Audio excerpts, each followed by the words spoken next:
दिग्गज अभिनेता असरानी का 84 वर्ष की आयु में निधन। शोले के जेलर ने दुनिया को कहा अलविदा। मुंबई। हिंदी सिनेमा के दिग्गज अभिनेता गोवर्धन असरानी, जिन्हें पर्दे पर बस असरानी नाम से जाना जाता था, का सोमवार 20 अक्टूबर 2025 को 84 वर्ष की आयु में निधन हो गया। शोले में उनके प्रतिष्ठित जेलर के किरदार के लिए अमर हो चुके असरानी ने मुंबई के जुहू स्थित भारतीय आरोग्य निधि अस्पताल में अंतिम सांस ली। अभिनेता के मैनेजर बाबू भाई थीबा ने बताया कि असरानी को कुछ दिनों पहले सांस लेने में तकलीफ होने के बाद अस्पताल में भर्ती कराया गया था। डॉक्टरों के अनुसार उनके फेफड़ों में पानी जमा हो गया था, जिसके चलते सोमवार दोपहर 3 बजे उनका देहांत हो गया।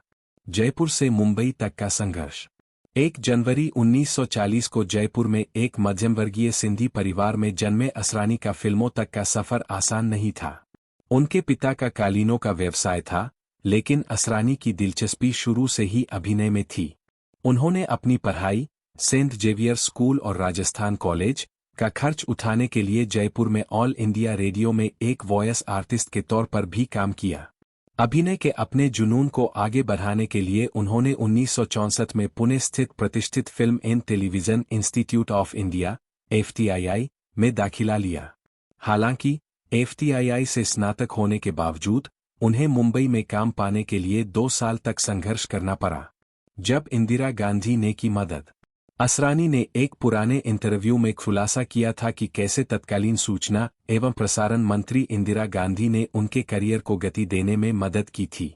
असरानी और कुछ अन्य युवा अभिनेताओं ने पुणे में इंदिरा गांधी से मुलाकात कर FTII स्नातकों को काम न मिलने की शिकायत की थी। इसके बाद उन्होंने कथित तौर पर निर्माताओं को FTII के प्रशिक्षित कलाकारों को काम देने की सलाह दी, जिससे असरानी को जया भादुरी के साथ फिल्म गुड्डी 1971 में अपनी सफल भूमिका मिली। यह उनके करियर का एक महत्वपूर्ण मोड़ साबित हुआ।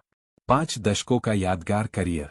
1967 में हरे कांच की चूड़ियां से अपनी शुरुआत करने वाले असरानी ने 5 दशकों से अधिक के अपने करियर में 350 से अधिक हिंदी और गुजराती फिल्मों में अभिनय किया। उन्हें उनकी त्रुटिहीन कॉमिक टाइमिंग के लिए जाना जाता था। 1975 की ब्लॉकबस्टर शोले में उनके जेलर के किरदार और संवाद "हम अंग्रेजों के जमाने के जेलर हैं" आज भी दर्शकों के बीच बेहद लोकप्रिय है।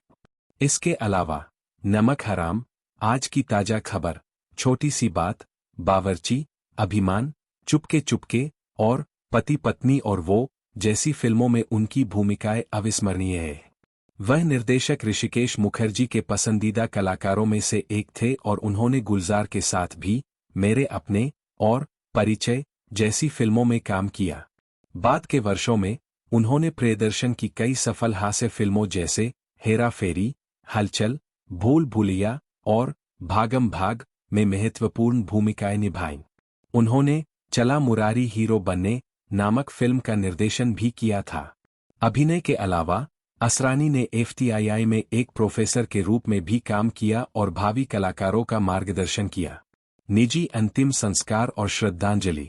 अभिनेता के मैनेजर ने बताया कि असरानी की इच्छा के अनुसार उनके निधन की जानकारी तुरंत सार्वजनिक नहीं की गई। उनका अंतिम संस्कार सोमवार शाम को सांताक्रूज श्मशान घाट पर परिवार और करीबी दोस्तों की उपस्थिति में किया गया। उनके निधन पर फिल्म जगत में शोक की लहर है। अभिनेता अक्षय कुमार ने उन्हें श्रद्धांजलि देते हुए लिखा, असरानी जी के निधन से स्तब्ध हूं। उन्होंने हमें हंसने की लाखों वजह दी। निर्देशक अनीस बज्मी ने उन्हें एक शानदार अभिनेता और उतना ही महान इंसान बताते हुए याद किया। असरानी के परिवार में उनकी पत्नी अभिनेत्री मंजू असरानी है। दंपति की कोई संतान नहीं थी। असरानी का जाना भारतीय सिनेमा में हास्य के एक युग का अंत है, लेकिन उनकी फिल्में पीढ़ियों तक दर्शकों का मनोरंजन करती रहेंगी।